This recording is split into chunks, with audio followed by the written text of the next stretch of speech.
BJP नेता शहजाद पूनावाला ने सोमवार को एक बार फिर पार्टी के सभी पदों से अपना इस्तीफा सौंपा है और पार्टी से इसे स्वीकार करने का आग्रह किया है, क्योंकि उनका पिछला इस्तीफा अस्वीकार कर दिया गया था।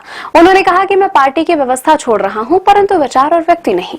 पूनावाला ने सोशल मीडिया साइट एक्स पर एक पोस्ट में कहा कि उन्होंने बीजेपी अध्यक्ष नितिन नवीन को अपना इस्तीफा पत्र एक बार फिर सौंपा और अनुरोध किया है कि इसे स्वीकार किया जाए। उन्होंने मार्गदर्शन और समर्थन के लिए भाजपा और उसके वरिष्ठ नेताओं प्रधानमंत्री नरेंद्र मोदी, केंद्रीय गृह मंत्री अमित शाह, रक्षा मंत्री राजनाथ सिंह, केंद्रीय मंत्री नितिन गडकरी, जेपी नड्डा और बीएल संतोष का आभार व्यक्त किया। उन्होंने आगे कहा कि किसी अन्य देश और किसी अन्य पार्टी में मेरे जैसी कहानी का होना संभव नहीं होता है। पूनावाला ने अपने इस्तीफे को लेकर लिखे पत्र में कहा कि कृपया इस पत्र को 30 जुलाई 2026 के मेरे पिछले पत्र के सिलसिले में पढ़ें, जिसमें मैंने जरूरी आर्थिक और निजी हालात की वजह से बीजेपी के सभी पदों और प्राथमिक सदस्यता से बिना किसी शर्त के इस्तीफा देने की पेशकश की थी।